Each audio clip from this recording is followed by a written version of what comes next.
Bismillahirrahmanirrahim. Kita akan teruskan pembacaan sebelum kita dengar lagi mukadimah daripada Syekh Nazrul. Tafadhal. Assalamualaikum warahmatullahi wabarakatuh. Alhamdulillahirabbil alamin wassalatu wassalamu ala asyrafil mursalin sayyidina wa nabiyyina Muhammadin bin Abdullah rasulil amin wa ala alihi wa ashabihi wa man tabi'ahum bi ihsan ila yaumiddin amma ba'd. Saya muliakan Ayahanda Maulana Husain Hafizahullah Ta'ala, Maulana Hasan Hafizahullah Ta'ala, dan para guru, para asatizah, para hadirin, ibu ayah, bahkan kakak-kakak dirahmati Allah Ta'ala sekalian. Kita panjatkan syukur kita kepada Allah Subhanahu Wa Ta'ala kerana kita dapat berkumpul pada pagi ini dalam majlis yang moga-moga mendapatkan rahmat dan maghfirah daripada Allah Subhanahu Wa Ta'ala berkat junjungan besar Nabi kita Muhammad sallallahu alaihi wasallam. Kelebihan majlis sama hadis Nabi sallallahu alaihi wasallam, yang pertama, kita akan banyak berselawat kepada Nabi kita Muhammad sallallahu alaihi wasallam. Karena kita akan melalui kalam-kalam junjungan besar Nabi kita Muhammad. Yang kedua, berada di dalam majlis ilmu ini akan dinaungi dengan rahmatnya Allah Subhanahu Wa Ta'ala.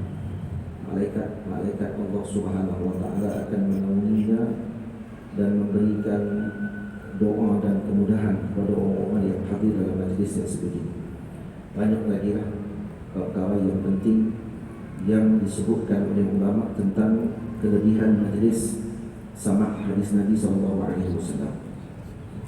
Kemudian lebih lagi majlis kita pada hari ini sama yang bersambung, yang menyambung sanad pengajian dan riwayah kitab yang agung di dalam tradisi Islam kita, yaitu Al-Muwatta karangan Al-Imam Malik radhiyallahu ta'ala anhu.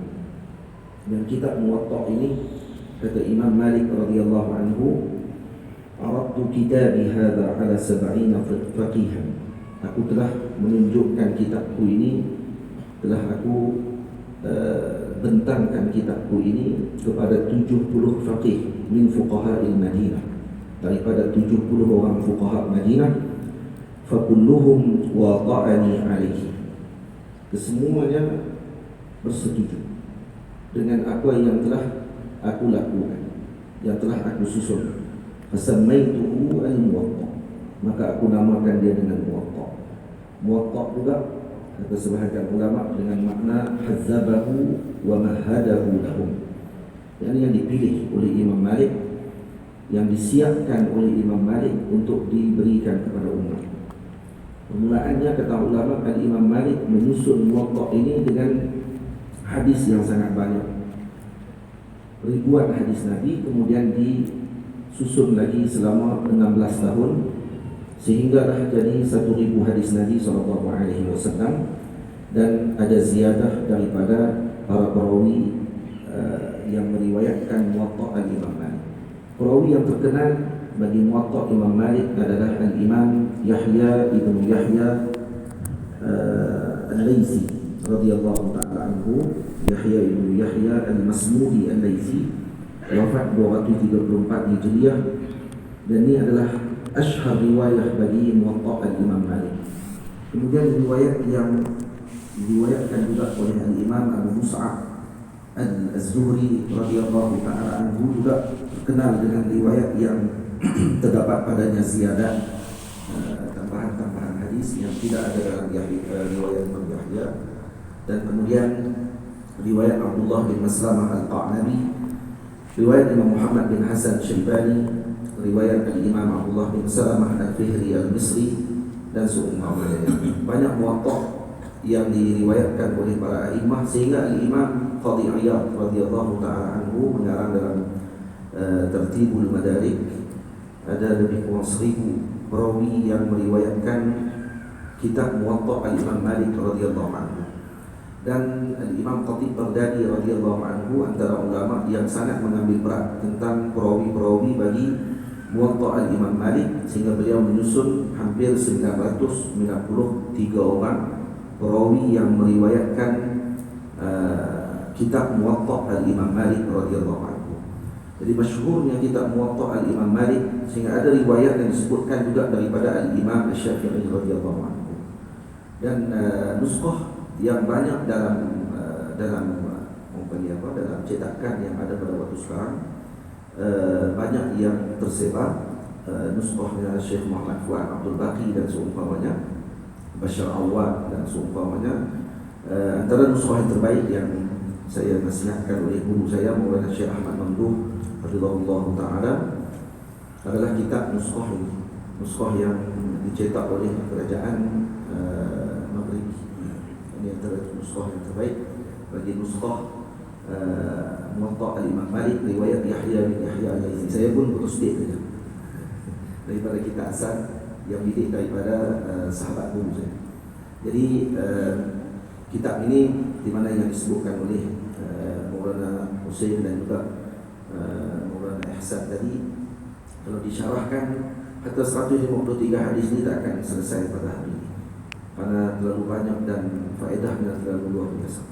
Cuma hari ini kita kumpul sekadar untuk saya sendiri datang untuk mengambil manfaat daripada kedua-dua orang tokoh ilmuwan kita. Saya sendiri ingin mengambil daripada mereka kerana hanya melihat daripada jauh sebelum ini, alhamdulillah hari dapat bertemu, dan kemudian menyambung sangat pengajian dengan mereka juga.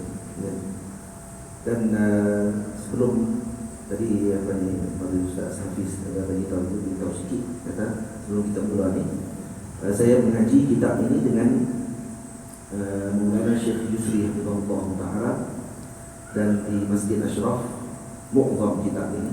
Dan kemudian saya belajar juga dengan Maulana Syekh Muhammad Sultan rahimahullah taala, murid kepada Maulana Syekh Ali Jumaah hafizahullah, yang beliau telah wafat, masih muda tapi hadis, hafal 10,000 hadis Nabi SAW, hafal Jami'us Sahih, kathirul ru'a, selalu mimpi nampak Nabi SAW. Boleh dikatakan setiap minggu dia akan mimpi nampak Rasulullah.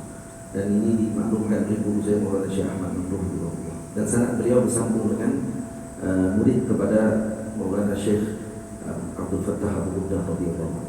Kemudian saya samak kitab ini dari awal sehingga selesai bersama dengan Maulana Syekh Ahmad Mamduh, bersama dengan Syekh Muhammad Awad Mangkush, dan juga ada dua orang lagi sahabat saya daripada Mesir. Kami 5 orang mendengar daripada awal sehingga selesai bersama dengan Maulana Syekh Al-Muhaddis Al-Muslim Abdul Wakil Al-Hashimi hafizahullah ta'ala, ulama besar daripada Makkah Al-Mukarramah, murid ataupun anak kepada Maulana Syekh Abdul Haq Al-Hashimi, Muhaddis Haramain. Jadi itu sangat sama saya dari kitab ini. Dan semua tadi dibacakan sanad-sanad tersebut yang kita sebutkan tadi itu adalah untuk kita tahaddus bi ni'matillah, dan bersambung sanad kita dengan para guru itu adalah suatu nikmat yang besar sebenarnya. Moga-moga majlis ini seperti yang disebutkan oleh Maulana Ihsan sebentar tadi akan berterusan dan kemudian istiqamah sehingga selesai. Karena ramai orang suka dengan majlis-majlis yang popular, tapi dengan majlis-majlis sebegini biasanya mari tengok dulu, kemudian duduk tengah-tengah, lepas tu hilang. Kita tak mau macam tu. Bagi selesai, sampai selesai barulah layak untuk dapatkan sanad daripada para guru kita, insya-Allah. Sallallahu ala sayyidina Muhammad wa ala alihi wa sahbihi ajma'in. Alhamdulillahirabbil alamin.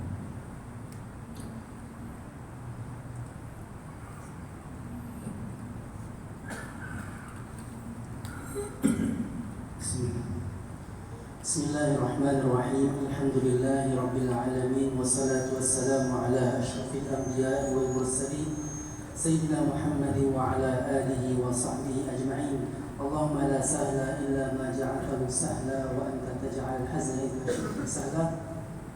Amma ba'd. وبسند مشايخنا وأساتذتنا أن تصل إلى صاحب هذا الكتاب ثنائية الإمام مالك رحمه الله تعالى ونفعنا بعلومه في دارين آمين إلى أنه قال جامع لقود bab dosa orang yang luput solat asar. Qala Malik an Nafi' an Abdullah bin Amr anna Rasulullah sallallahu alaihi wasallam qala alladhi tafutuhu salatul asr ka'annahu wutira ahlahu wa mala. Imam Malik meriwayatkan daripada Nafi' daripada Abdullah bin Umar daripada Rasulullah SAW bahawa Rasulullah SAW bersabda, orang yang luput solat asar, yakni tidak menunaikan solat asar di waktunya tanpa usul syarak, seperti orang yang kehilangan keluarganya dan hartanya. Bismillahirrahmanirrahim. Alhamdulillah, hadis pertama kita dengar ini hadis berkenaan dengan untuk menjaga waktu sembahyang, terutama sekali sebut dalam hadis ini waktu sembahyang asar.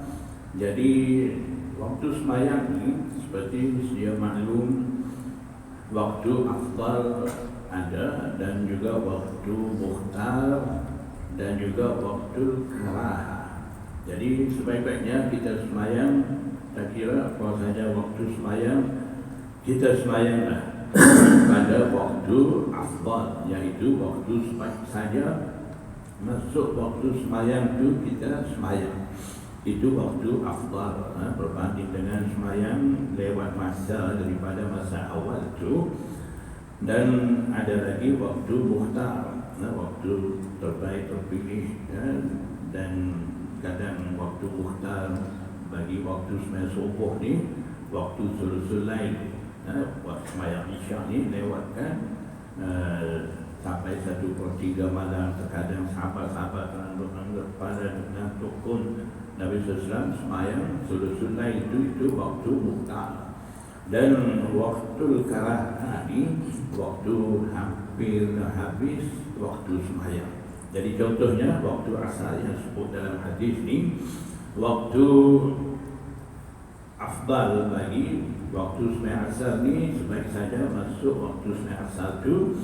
Waktu mukhtar ni sebelum lagi matahari itu tukar warna kepada warna kuning. Sebelum tu kiranya waktu mukhtar.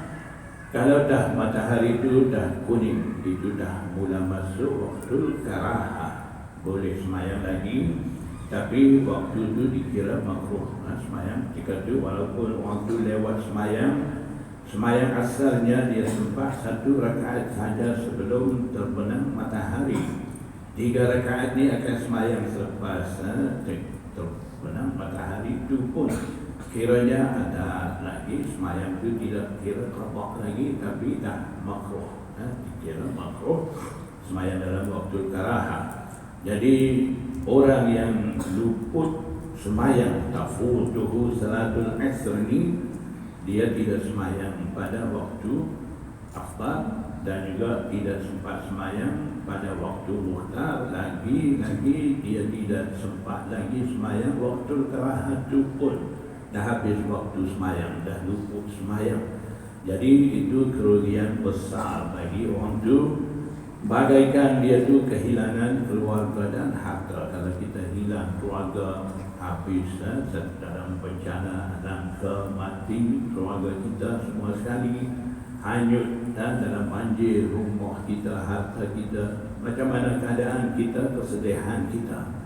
Jadi sepatutnya orang tinggal sembahyang itu kena lebih sedih daripada itu. Sebab yang kehilangan keluarga dan harta benda ni kerugian di dunia. Sembahyang ni kita tak dapat sembahyang, terluput sembahyang ni kerugian di dunia dan juga di akhirat nanti akan disiksa di sisi Allah Subhanahu wa taala. Jadi daripada hadis ni kita dapat tahu betapa pentingnya kita utamakan waktu sembahyang itu, insya-Allah. Ringkas-ringkaslah. Sabar. At-tahur al-wudu. Bab bersuci dengan wudu. Qala Malik an Nafi' anna Abdullah ibn Umar كان يقول إن كان الرجال والنساء في زمان رسول الله صلى الله عليه وسلم لا يتوضؤون جميعا Imam Malik meriwayatkan daripada Nafi' bahawa Abdullah bin Umar adalah, dia berkata, sesungguhnya adalah laki-laki dan wanita di zaman Rasulullah SAW berwuduk mereka itu bersama-sama. Bismillahirrahmanirrahim. Alhamdulillah. Wassalatu wassalamu kalau hadirin hadirat lihat kepada sanad tersebut, so dia kata situ daripada Imam Malik an Nafi' anak Abdullah bin Umar. Jadi yang dimaksudkan dengan sunaiyat itu ialah di antara Imam Malik dengan Rasulullah SAW hanya ada dua saja perawi. Itu yang dimaksudkan dengan sunaiyat. Maksudnya di antara Imam Malik dan Rasulullah SAW ada dua saja perawi. Sebab mungkin ada satu ahadiyah itu dalam riwayat Imam Abu Hanifah ada hadis ahadiyah seorang saja. Dan kebiasaannya kalau kita tengok dalam hadis yang lain, Bukhari, Muslim dan sebagainya, mungkin 7 orang, 8 orang, dia banyak. Jadi sunaiyat ni dia hanya dua, maksudnya dekat antara periwayat hadis itu, imam yang meriwayatkan hadis itu dengan Rasulullah SAW. Jadi semakin sedikit perawi yang ada dalam sanad itu, maka semakin kuranglah risiko untuk ada kesilapan ataupun mungkin terlepas pandang, kita katalah. Dia semakin panjang atau semakin panjang sanad itu, semakin banyak perawi yang meriwayatkan hadis itu, jadi risiko dia semakin besar, risiko dia semakin banyak, mungkin berlaku sedikit kesilapan dan sebagainya. Jadi kelebihan hadis ahadiyah itu seperti ahadiyah atau sunaiyah atau sunaiyah ini, risiko untuk kesilapan berlaku dalam hadis itu kurang berbanding hadis yang nazil yang panjang sanadnya. Yang pertama. Yang kedua, di sini dia kata anna Abdullah bin Umar kana yaqul. Jadi di sini bukan Rasulullah yang kata. Rasulullah yang kata itu kan? Abdullah bin Umar yang kata. Dia tak kata qala Rasulullah sallallahu alaihi wasallam. Cuma dia kata kana ar-rijal wan nisa fi zamani Rasulullah sallallahu alaihi wasallam yatawaddauna jami'an.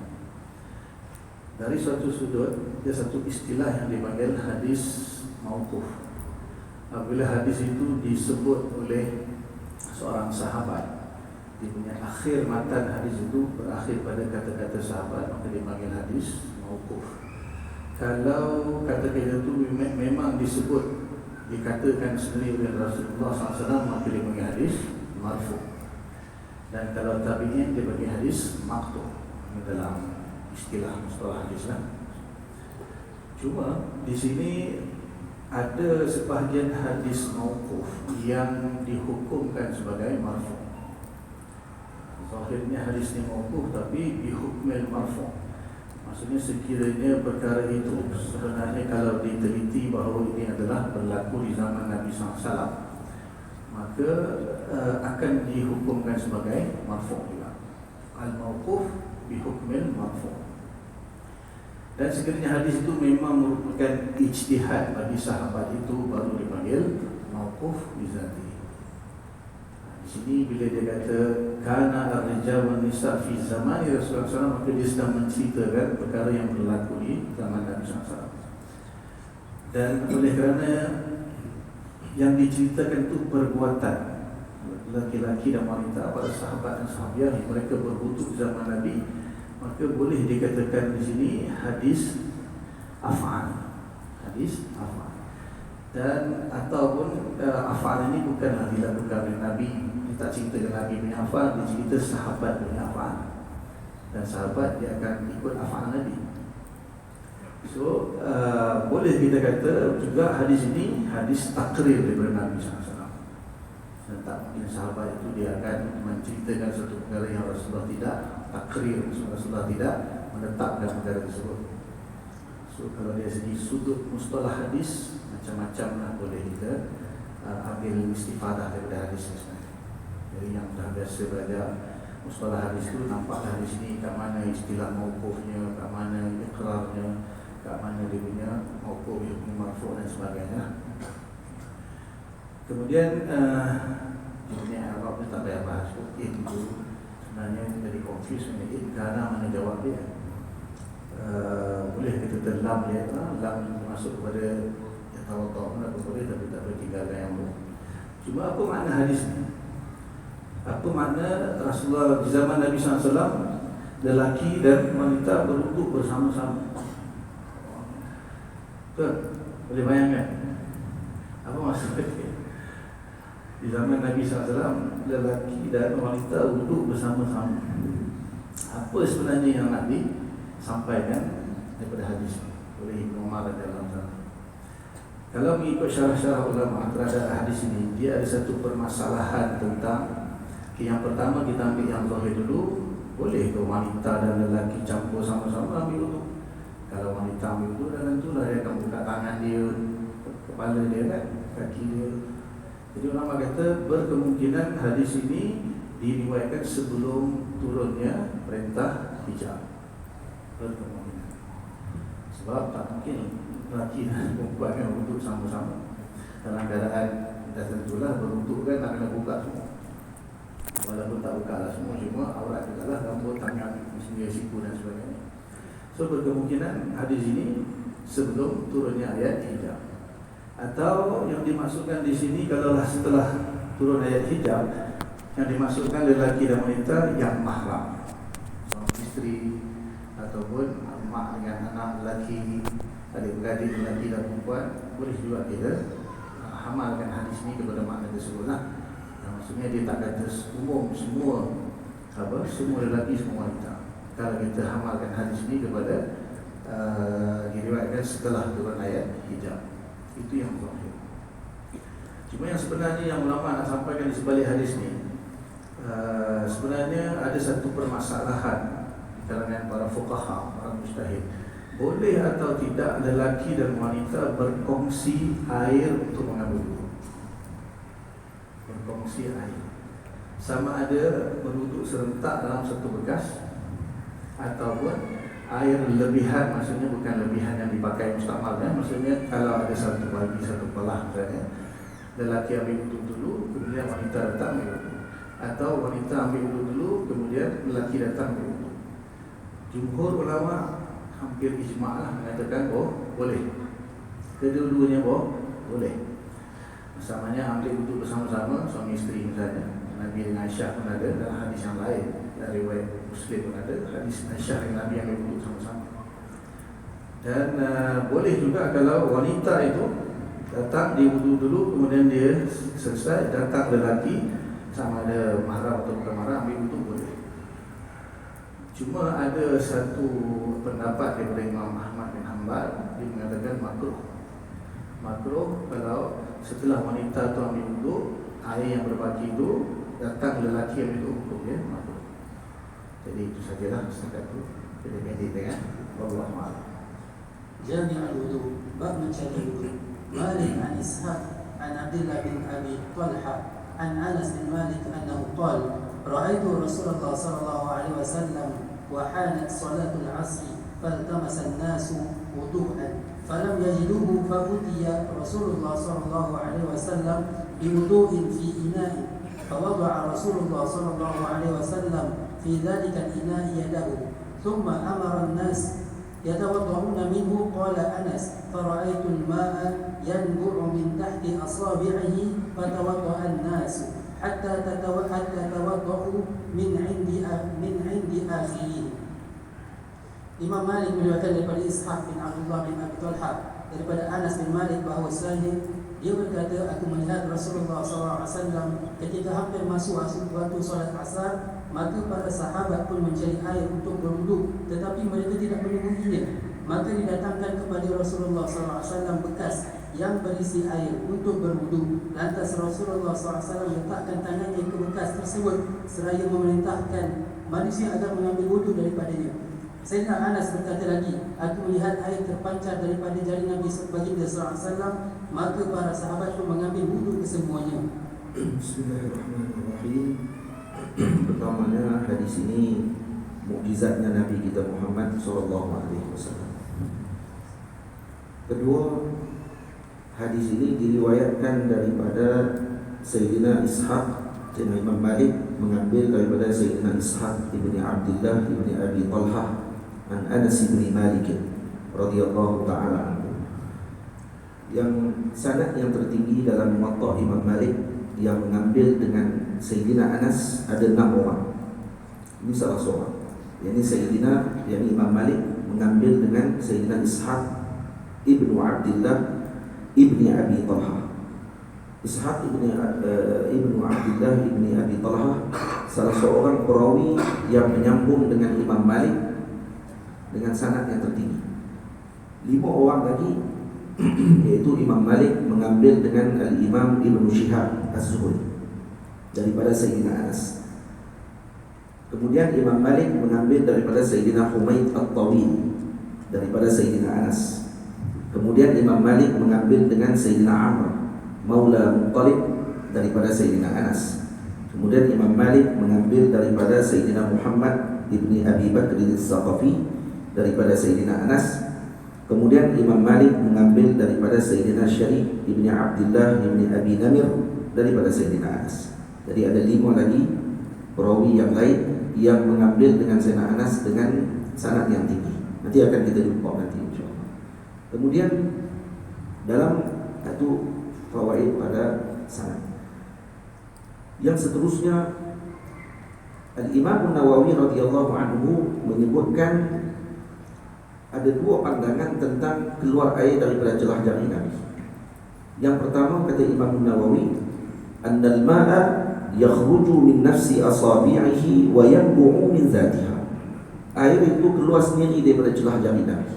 Memang dalam jari Nabi ini, di celah-celah jari Nabi keluar air itu daripada Nabi SAW. Itu pandangan pertama yang disebutkan oleh Al-Imam Al-Muzani dan disebutkan oleh jumhur para ulama. Pandangan kedua, air tadi jadi banyak dengan zatil ma'. Air itu sendiri yang banyak. Tangan Nabi menjadi sebab kepada air menjadi banyak. Jadi itu pandangan kedua yang disebutkan oleh Al-Imam Mulla Ali Qari radhiyallahu anhu. Pun begitu kedua-dua tadi ajaib. Cuma yang kebanyakan disebut adalah dengan pandangan pertama, yaitu keluar daripada Nabi sendiri. Air tadi keluar daripada Nabi sendiri. Seterusnya, di mana berlaku peristiwa ini? Di mana berlaku peristiwa keluar air daripada celah jari Nabi SAW? Sebab bila mana disebut dalam hadis ini, fatawadda'an nasu, disebutkan an-nas. Jadi berwuduk seluruh manusia itu. Berapa orang yang ada pada waktu ini, mengikut riwayat yang disebutkan oleh Imam Humaid daripada Sayyidina Anas, dalam riwayat Imam Bukhari ada 80 orang. Riwayat daripada Sayyidina Humaid daripada Al-Imam Hasan Al-Basri daripada Sayyidina Anas yang ada disebutkan juga 70 orang. Riwayat yang disebutkan dalam Sahih Muslim 70 atau 80 orang. Kemudian ada riwayat yang lain yang menyebutkan kunna salasami'atin, kami ada 300 orang, atau zuha'a salasimi'ah, yani lebih 300 orang. Jadi mana satu yang betul?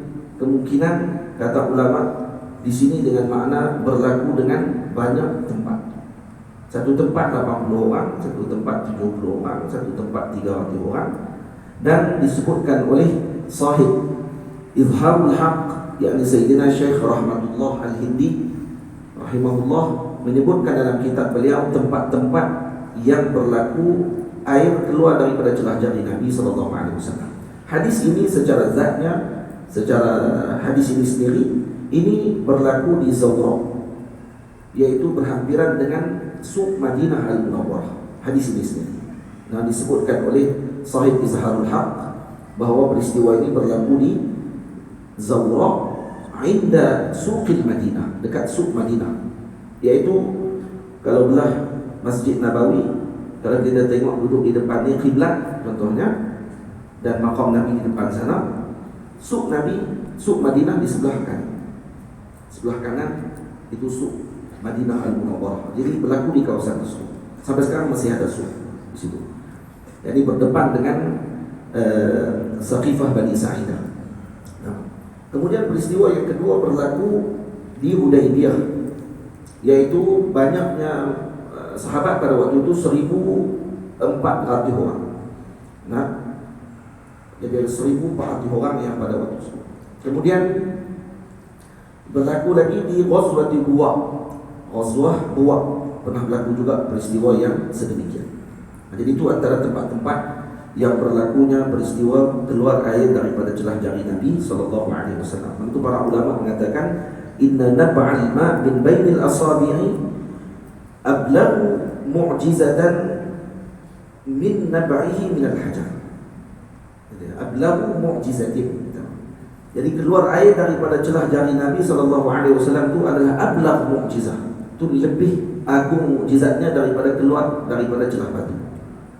Jadi ini seolah macam nak dibandingkan dengan Sayyidina Musa AS. Tapi hati-hati, kata Imam Sanusi radhiyallahu anhu dalam surah, kata dia, jangan kita membandingkan dengan Nabi dengan niat taqis. Itu tak boleh. Dia kata ada Nabi hebat, Nabi Musa kurang, ada, tak boleh macam tu. Cuma kita hanya kata mukjizat Nabi agung, mukjizat Nabi Musa agung, tapi Nabi lebih agung. Kedua-duanya agung. Tak ada istilah kata mukjizat Nabi Musa biasa. Kalau tidak ada nama mukjizat, jadi biasa. Nama pun luar biasa. Wallahu a'lam. Betul. Wudu'ul junub. Bab wudu' bagi junub. Qala Malik an Abdullah bin Dinar an Abdullah bin Umar annahu qala dzakara Umar bin Khattab li Rasulillah sallallahu alaihi wasallam annahu yusibuhu janabah min al-lail faqala lahu Rasulullah sallallahu alaihi wasallam tawadda waghsil dzakaraka thumma nam. Imam Malik meriwayatkan daripada Abdullah bin Dinar daripada Abdullah bin Umar bahawasanya dia berkata Umar bin Khattab menceritakan kepada Rasulullah SAW bahawasanya dia telah berjunub, yakni berhadas besar pada malam tadi. Maka Rasulullah SAW bersabda kepadanya, basuh kemaluanmu dan berwudulah, kemudian tidur. Bismillahirrahmanirrahim. Hadis ini berkenaan dengan seseorang junub. Apabila dia nak tidur semula selepas daripada dia dah jadi junub, ataupun selepas daripada dia junub ni dia nak makan sebelum mandi, apa cara dia? Itulah yang Rasulullah SAW mengajar kepada sahabat-sahabat dan juga seterusnya kepada umat dia. Jadi Sayyidina Umar cerita kepada Rasulullah SAW bahawa dia dah janabah waktu malam tu. Tujuannya Sayyidina Umar dia nak tahu sama ada setelah junub tu mandi selalu tak boleh tangguh, ataupun bila masa perlu mandi dia nak tahu. Jadi Rasulullah SAW bagi kemudahan bagi umat dia, maknanya tidak wajib mandi selalu. Kalau dah orang tu berlaku janabah pada waktu awal malam, contohnya dia nak tidur lagi, nanti dekat nak subuh dia nak mandi, boleh juga. Cuma terbaik bagi orang tu adalah ketika tu dia basuh, cuci, bersihkan apa yang terlekat di tubuh dia, kekotoran apa-apa tu basuh, cuci. Kemudian daripada tu wudu boleh tidur. Jadi sahabat-sahabat lain pun pernah tanya kepada Rasulullah SAW tentang keadaan ini. Jadi bila Rasulullah SAW bagi kelonggaran, tidak wajib mandi selalu, boleh tangguh, cuma syaratnya di situ baik wudu. Jadi sahabat ucap alhamdulillah, Nabi SAW dan juga Allah Subhanahu wa taala bagi kemudahan kepada kita, tidak menyusahkan kita. bila awal malam dah junub kena mandi selalu, maknanya mungkin bagi setengah agak susah sikit. Jadi ini satu kemudahan Rasulullah SAW bagi kepada umat. Dan kalau kita tengok dalam uslub hadisnya, dalam hadis ni bahagian akhir sabdaan Rasulullah SAW tu, tawadda wa ghsil zakaraka, wudu dulu, kemudian baru basuh kemaluan. Kalau macam tu dah batal wudu lah kalau ikut Syafi'i ni. Kalau ikut Hanafi tu sentuh, tak batal sekalipun najis tu masih lekat, maknanya tak sesuai lah. Jadi ini hanya tertib riwayat, tapi hukumnya sebenar basuh, cuci dulu kemaluan tu dulu, kemudian baru wudu. Itulah cara untuk kita amal itu. Jadi alhamdulillah Allah dan Rasul mudahkan kita. Kita tidak berangan bila junub itu tidak perlu mandi selalu, insyaAllah. Fadhal. An-nida'u lis-salati fi safar. Panggilan bagi solat ketika safar. Qala Malik an Nafi' anna Abdullah bin Umar adzana bis-salati fi lailatin dhati baradin wa rihin faqala ala sallu fi ar-rihali thumma qala inna Rasulullah sallallahu alaihi wasallam kana ya'muru al-mu'adhdhina idza kanat lailatun baridatun dhatu matarin yaqul ala sallu fi rihali. Imam Malik meriwayatkan daripada Nafi' bahawa Abdullah bin Umar melakukan azan bagi solat pada suatu malam yang sejuk yang diiringi hembusan angin, seraya berkata, perhatian, solatlah kamu semua di kemah masing-masing. Kemudian dia berkata, sesungguhnya Rasulullah SAW menyuruh muazzin, yakni Bilal, sekiranya pada malam itu sejuk dan turunnya hujan, maka serulah, perhatian, solatlah kamu semua di kemah masing-masing. Bismillahirrahmanirrahim. Ini tambahan bagi seruan azan ketika berlakunya cuaca yang tidak mengizinkanlah seseorang itu ataupun satu kawasan, satu qaryah itu untuk menghadiri solat di masjid. Tapi zaman sekarang tak payah, dia memang tak datang. Tak payah hujan, cuaca okey pun dia tak datang. Jadi dia kena, patutnya yang sekarang ni dia kena tukar, tapi tak adalah ni. Setakat ni saya tak pernah dengar ya. Sepanjang saya hidup di Malaysia dan di Malaysia pun tak pernah dengar. Cuma ketika PKP tu ada bersekali dibuat, mungkin dia kiaskan tu. Mungkinlah ketika PKP tu yang menjadi imam-imam lantikan Jabatan Agama dibagi satu surat keliling. Selepas azan tu ada disebut suruh semayang kat rumah. Dan ada yang bukan azan tengah-tengah antara maghrib isyak tu, kadang-kadang dia suruh baca bermalam sebenarnya, betul dibuat sebuah pengumuman suruh semayang di rumah, tak dibenarkan semayang di masjid. Mungkin dikiaskanlah kepada hadis. Cuma Imam Nawawi mengatakan dalam syarahnya yang lafaz yang disebutkan itu adakah di tengah-tengah azan atau digantikan hayya 'alas shalah itu digantikan dengan sallu fil rihal dan sebagainya.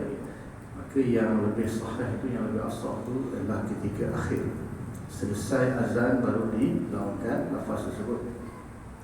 Walaupun ada qil, ada qaul yang dhaif mengatakan, ada yang kata di tengah-tengah, ada yang kata menggantikan lafaz hayya 'alah itu pada sallu fil rihal. Tapi yang sahihnya kata Imam Nawawi disebut di akhir azan, sebab kalau disebut di tengah-tengah dia seolah memutuskan mualah azan. Jadi disebutkan di akhir. Saya setakat tak pernah dengar lagi. Allah mungkin Syekh mana-mana atau Syekh pernah buat di negara masing-masing. Allah betul. Qadrus suhur minan nida. Bab tempoh sahur daripada panggilan azan. Qala Malik an Abdullah bin Dinar an Abdullah bin Umar anna Rasulullah sallallahu alaihi wasallam qala inna Bilalan yunadi bilailin fakulu washrabu hatta yunadi ibn Ummi Maktum. Imam Malik meriwayatkan daripada Abdullah bin Dinar daripada Abdullah bin Umar bahawa Rasulullah sallallahu alaihi wasallam bersabda, sesungguhnya apabila Bilal menyeru seruan azan pada waktu malam, maka makanlah dan minumlah kamu sehingga Ibnu Maktum menaunkan azan subuh. Hadis ini berlaku perbezaan riwayat dalam beberapa riwayat. Ada riwayat yang menyebutkan inna Bilalan yunadi bilailin fakulu washrabu hatta yunadi ibnu ummi maktum. Ada riwayat yang menyebut inna ibna ummi maktum yunadi bilailin fakulu washrabu hatta yunadiya Bilal, hatta yunadiya Bilal. Jadi ada berlaku kata sebagian ulama. Saya ringkaskan daripada perbahasan yang panjang. Hafiz Ibnu Hajar ada riwayatkan daripada Sahih Ibnu Huzaimah dan seumpamanya. Ringkaskan hasil daripada pembahasan tersebut, boleh jadi berlaku naubah di antara Sayyidina Bilal dengan Sayyidina Ibnu Ummi Maktum. Naubah dengan makna giliran. Kadang-kadang Sayyidina Bilal azan pada waktu malam, yaitu sebelum tulu'ul fajr, dan Sayyidina Ibnu Ummi Maktum azan pada ketika masuknya fajar. Tulu'ul fajr beliau azan. Kadang-kadang berlaku pertukaran. Ini pernah disebutkan dalam sebahagian riwayat yang dinyatakan oleh Al-Imam As-Suyuti dalam Tadbirul Hawalik. Dan kemudian yang kedua, itu ada perbahasan pada sudut matan hadis tersebut. Ada yang dibaca dengan Bilal dulu, kemudian Sayyidina Ibnu Ummi Maktum, kemudian ditukar Ibnu Ummi Maktum, kemudian Sayyidina Bilal di belakang. Dan kemudian yang kedua, nama Sayyidina Ibnu Ummi Maktum adalah Amr al-Mashhur. Namanya Amru. Dan kemudian kata qil namanya Husain. Dan dinamakan beliau oleh Nabi dengan Abdullah. Nabi menamakan beliau dengan fasammahu Nabiyyu sallallahu alaihi wasallam Abdullah. Nabi menamakan dia Abdullah. Dan mungkin boleh jadi dia ada dua nama. Namanya Amr, namanya Husain. Nabi panggil dia Abdullah. Jadi tiga nama. Dan kemudian dalam hadis ini juga menunjukkan kepada kita harus ada dua muazzin dalam satu masjid. Bukan sekat itu saja. Bukan dengan makna dua sahaja sini. Karena al-adad la mafhumalah, kata para ulama usul. Al-adad la mafhumalah. Jadi maksud la mafhumalah, maksud tidak ada mafhum mukhalafah ataupun mafhum yang kita akan faham daripada itu tak boleh lebih daripada dua. Tak. Al-adad la mafhumalah, dengan makna boleh jadi lebih daripada itu untuk ada muazzin yang lebih. Dulu di Al-Azhar Al-Syarif faedah ada 4 orang muazzin yang akan mengazankan azan daripada setiap penjuru di Masjid Al-Azhar.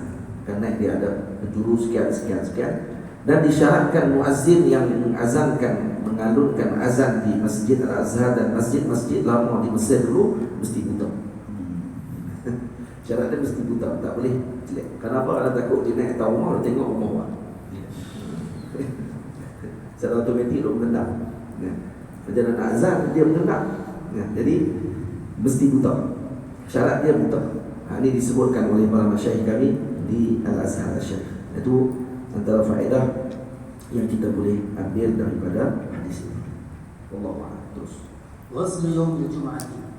Bab mandi hari Jumaat. قال مالك عن نافع عن ابن عمر أن رسول الله صلى الله عليه وسلم قال إذا جاء أحدكم الجمعة فليغتسل.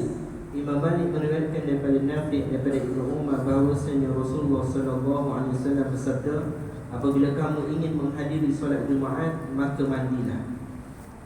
Bismillahirrahmanirrahim. Hadis ini berkenaan dengan mandi pada hari Jumaat. Mandi pada hari Jumaat itu hukumnya wajib ataupun mustahab. Sekarang kita tahunya tidak wajib mandi kecuali junublah. Kalau orang sudah tak junub, kerana mandi pun boleh, tak mandi wudu pergi sembahyang Jumaat pun sah sembahyang Jumaat. Tapi dalam hadis ni Nabi sallallahu alaihi wasallam perintah falyagtasil,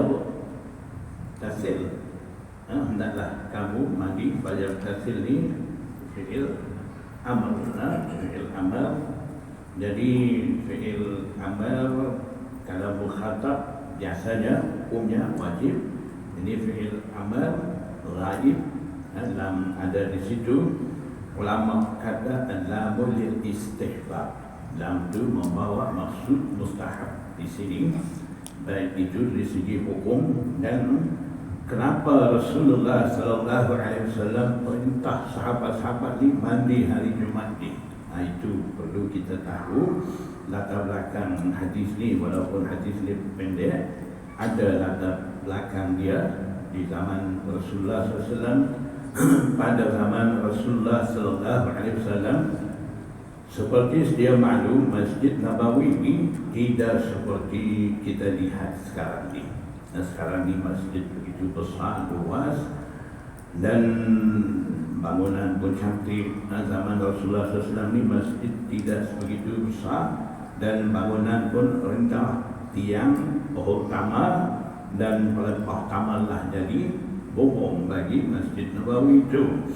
Jadi sembahyang Jumaat ni waktu tengah hari, tengah betul-betul panas, bau tergelincir matahari. Jadi bumbung atas masjid ni bukan rapat macam kita ada siling apa, tidak, di celah-celah tu masuk cahaya matahari. Dalam masjid pun panas. Dan sahabat-sahabat ni hari Jumaat pun mereka pergi kebun mereka, ladang mereka, mereka pergi kerja. Kemudian balik daripada kerja dan sembahyang Jumaat tu, banyakkan sahabat ketika tu mereka tak sempat nak balik rumah. Jadi mereka terus pergi ke Masjid Nabawi dan sembahyang Jumaat. Dan pada masa itu pakaian bagi sahabat-sahabatnya baju berbulu, tidak baju sedap-sedap macam kita sekarang ni, tidak. Jadi pakai baju tebal, baju berbulu, baru sudah kerja dalam keadaan panas berpeluh. Bila masuk dalam masjid pula sempit, rapat, dan bau peluh daripada sahabat ni keluar daripada tubuh sahabat ni. Dan ada satu ketika Rasulullah SAW dapat hidup bau peluh, bau busuk tu. Ketika itulah Rasulullah SAW perintah hadis ni mandi. Dan kemudian daripada itu sahabat-sahabat dah pun dapat jaga disiplin tu. Bila nak mai masjid mereka mandi dulu, kemudian mereka mai masjid. Jadi selepas daripada itu tak bau dah bersih dah daripada bau tu. Jadi ketika itu Nabi SAW bersabda hadis lain yang maksudnya menunjukkan tidak wajib dah mandi itu. Itulah kisah ringkas daripada Rasulullah SAW suruh mandi pada hari Jumaat itu. Wallahu a'lam. Al-amru bil witri, bab arahan witir. Qala Malik an Nafi' wa Abdullah bin Dinar an Abdullah bin Umar anna rajulan sa'ala Rasulullah sallallahu alaihi wasallam an salatil layli faqala Rasulullah sallallahu alaihi wasallam salatul layli mathna wa idza khashiya ahadukum as-subha shalla rak'atan wahidatan tutiru lahu ma qad shalla. Imam Malik meriwayatkan daripada Nafi' dan Abdullah bin Dinar daripada Abdullah bin Umar bahawa seseorang bertanya kepada Rasulullah sallallahu alaihi wasallam berkenaan solat malam.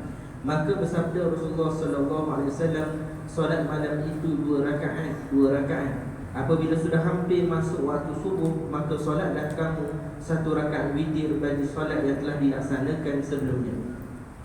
Bismillahirrahmanirrahim. Ini bab panjang sebenarnya dalam bab fiqh, kita ringkaskan insya-Allah. Yang pertama dalam hadis ini ada seorang sahabat bertanya kepada Nabi. Jadi kita kalau sekarang kita tak tahu cara-cara nak melakukan ibadah, maka kita kena tanya ulama. Jangan tanya YouTube dan Facebook, tanya ulama. Dan kemudian yang dimasukkan solat malam di sini ialah solat sunat. Kerana kita tahu kan solat isyak pun malam juga terlibat kan.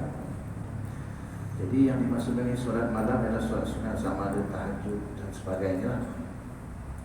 Kemudian bila Nabi kata 2 rakaat, maksudnya ini bukanlah satu ketetapan yang mana tidak boleh dilakukan lebih dari itu. Boleh saja kalau waktu nak solat malam 4 pun boleh dan seterusnya. Sebab dalam mazhab Syafi'i sekurang-kurangnya solat witir itu 1 rakaat. Dan sekurang-kurang yang afdal ialah 3 lah. Walaupun 1 boleh, tapi ulama kata buat 3 lah. Jangan buat 1 kecuali dah betul-betul tak larat sangat, tak sempat, boleh buat 1 boleh. Dan maksimum solat witir dalam mazhab Syafi'i 11 rakaat. 11. So boleh dibuat secara fasal ataupun wasal, dipisah-pisahkan ataupun disambung pun boleh. Dipisah itu yang terbaik itu itulah 2, kalau abang sebelah lah 2 satu salam, atau akhir sekali 1. Atau nak buat wasal sambung pun boleh 4, 2, 1, atau straight 10 lepas tu 1 pun boleh. Semua juga boleh. Pernah sembahyang witir 9 rakaat? Pernah? Jadi kalau hadis ni kalau dah dengar sekali kena amal sekurang-kurangnya sekali semua itu tuntutan amal bagi ilmu. Boleh ya? Jadi yang mazhab Hanafi dia mentarjihkan wasal itu 3 rakaat 1 salam lah. Jadi kalau dalam semua tarawih misalnya lepas tarawih Ramadan dia akan buat 3 1 salam. Dan kita pun kadang-kadang cepat, ada juga masjid atau surau yang biasanya surau lah, dia akan buat 3 rakaat 1 salam dalam Ramadan lah. Dan yang afdalnya dipisahkan, fasal 2 kemudian 1 lah bagi yang standard buat 3. Kerana ada kaedah dalam khusus dalam qawaid fiqhiyah, maka aktsara fi'lan aktsara fadlan. Apa yang banyak perbuatannya akan banyaklah kelebihan. Sebab kalau kita buat pisah-pisah dia akan ada banyak amalan. Contohnya kalau buat 2 campur 1, kita ada 2 takbiratul ihram, 2 niat, 2 iftitah kan? Dan ada 2 tahiyat akhir. Tapi kalau kita buat sambung 1 takbiratul ihram saja, 1 niat, kemudian tahiyat pun hanya ada 1 saja, dan dianjurkan supaya meninggalkan tahiyat awal untuk membezakan antara solat witir dan solat maghrib. Wallahu a'lam. Witir dalam medan fiqh insya-Allah. Fadlu salatil jama'ati ala salatil fardhi. Bab kelebihan solat jemaah berbanding solat berseorangan. Qala Malik an Nafi' an Abdullah bin Umar anna Rasulullah sallallahu alaihi wasallam qala salatul jama'ati tafdulu salatal fardhi bi 27 darajah. Imam Malik meriwayatkan daripada Nafi' daripada Abdullah bin Umar bahawasanya Rasulullah sallallahu alaihi wasallam bersabda, solat jemaah itu melebihi solat perseorangan dengan 27 darjah. Baik, dalam hadis ini saya ingin menukilkan daripada pandangan Al-Imam Ibnu Ashur radhiyallahu anhu, Tahir Ibnu Ashur, yang bahawa beliau mengatakan ya'lam anna al-jama'ata al-ma'niyata fil ahadits al-waridati fi fadl al-jama'ah aw wujubiha hiya salatul jama'ah fi al-masjid fi waqt al-ijtima'. Kata Imam Ibnu Ashur, dimaksudkan dengan solat jemaah secara khususnya yang dimaksudkan dalam hadis Nabi SAW, walaupun pandangan ini pandangannya beliau, ada pandangan yang lebih umum, yang mana-mana solat jemaah saja didirikan di mana pun, 2 orang yang sekurang-kurangnya jemaah akan mendapatkan pahala begini. Ini yang difaham oleh kita secara umum, tapi dipaham oleh beliau ada nauk minal faedah, ada faedah yang penting yang kata beliau dimaksudkan sini adalah jemaah di masjid, kata beliau, yang mendapatkan dengan keadaan tersebut. Kenapa? Karena maksud syar'i adalah untuk mengumpulkan ahlul mahallah, kata dia ijtima' ahlul mahallah al-wahidah tajdidan li awasil al-ukhuwati al-islamiyah wal ulfah. Tujuannya untuk bergabung, untuk nak gabungkan. Jadi kalau kita buat 2 orang dalam rumah dapat 27, jadi tak dapat maksud syar'i tadi untuk gabungan kesatuan umat Nabi SAW. Dan kemudian kata beliau lagi, karena itu dijadikan dalam syariat Islam ini ada ijtima'at al-muslimin yang berlaku pada setiap hari, iaitu solat jemaah 5 waktu. Ada yang berlaku pada setiap minggu, iaitu solat jemaah pada hari Jumaat. Kemudian ada yang berlaku pada negeri yang satu, iaitu berkumpul di Makkah Al-Mukarramah untuk menunaikan haji dan umrah. Dan batu kata beliau, فَأَمَّا صَلَاةُ رَجُلٍ مَعَ آخَرْ أَوْ مَعَ رِجَالٍ فِي غَيْرِ الْمَسْجِدِ. Manakala kalau berkumpul seorang lelaki dengan lelaki yang lain, atau dengan ramai lelaki tapi bukan di masjid, أَوْ فِيهِ مِنْ غَيْرِ fi ghairi waqti al-ijtima', ataupun berkumpul di masjid tapi bukan pada waktu awal waktu, ataupun bukan pada waktu tadi, fa inna ma laha min al-fadli duna dzalika ilhaqan laha bil jamaah. Dia dapat fadilat tapi tak sama seperti fadilat yang mana kalau berkumpul pada waktu. Ini faedahnya masya-Allah. Dan kemudian kata beliau, di anna fiha istibqa hubbit tajammu. Kenapa dapat fadilat juga walaupun kumpul 2 orang? Dapat juga 27 kerana istibqa hubbit tajammu, karena masih lagi mengekalkan dalam diri mereka ni suka untuk berkumpul, suka untuk bergabung. Itu satu. Dari maka mereka mendapatkan hukum jamaah, kata Syekh Ibnu Ashur, seperti mana dia dapatkan bagi imam yang ratib. Ini faedah. Imam ratib ada sebahagian pandangan ulama nanti mungkin dalam mazhab Maliki. Kata beliau, kama ulhiqat salatul imami ar-ratibi wahdahu fi masjidihi bi salatil jamaah. Imam ratib kalau dia ni memang dilantik oleh kerajaan ataupun majlis agama Islam jadi imam, jemaah tak ada hari itu. Tak ada satu orang pun datang ke masjid waktu itu, dia terpaksa sembahyang seorang-seorang. Dia dapat pahala jemaah. Ini disebutkan oleh Sayyidina Imam Tahir bin Ashur radhiyallahu anhu dalam pandangan ini, masyaallah. Dan sebahagian lagi ulama mengatakan 27 darjat tadi berbeza dengan 25. Ada satu riwayat lagi menyebutkan 25 darjat. Tak maaf. Hadis ini menyebut 27 darjat. 25 disebut 25 juzuk. Dalam riwayat yang lain disebut bi khamsin wa 20 juz'an. Bi khamsatin wa 20 juz'an. Sebagian ulama kata juzuk lebih rendah daripada darjat. Mereka juzuk masuk dalam darjat. Itu pandangan. Dan kemudian ada juga yang membezakan, dan Al-Imam Suyuti dalam Al-Hawi dari Fatawi, tuan boleh rujuk, tengok semula dia senaraikan setiap darjat yang 27 itu. Apa dia yang 27 itu kita akan dapatkan. Termasuk sampai salam dengan tu imam, salam dengan jemaah duduk sebelah kita pun akan dapatkan 27 tadi. Kenapa? Aku paham balik yang Ibnu Ashur sebut tadi, iaitu apa dia? Karena untuk tercampur perkumpulan, karena dia akan ada ulfah, dia akan ada kasih dalam hati kita dengan umat Nabi. Ketika habis solat bersalaman, ketika habis solat berteguran, ketika habis solat kita bersembang, bukan bersembang habis mayang tu tak zikir jadi wahabi kita. Peluang bangkit tu dah, itu maksud dia. Jadi maksud kita apa ni, bila keluar daripada masjid tadi sembang-sembang, tanya duduk di mana dan seumpamanya. Karena itu semua ulfah. Allahu a'lam.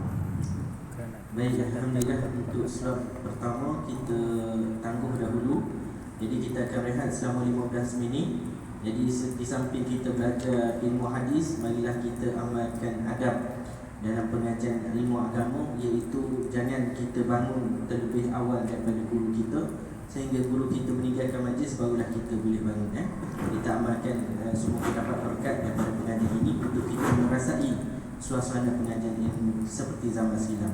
Wallahu a'lam. Kita masuk balik ataupun kita mula balik pukul 11 pagi insya-Allah.